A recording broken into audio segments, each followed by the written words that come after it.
ay bayan ng Kalawan, Laguna. Pero nagbaya Victoria na kami para mas maluwag ang kalsada at makaiwas na rin sa traffic.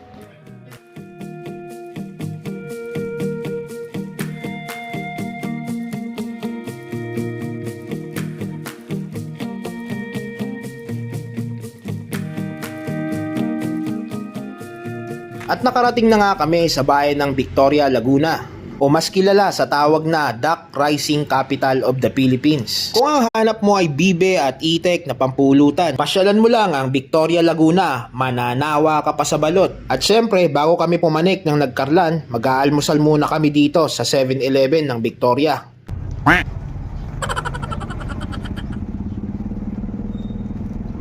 Pag ko sa stante, may salamin pala. Drogi na ano. Si Rewel nanginginig eh. Nanginginig ka, makakasi ka.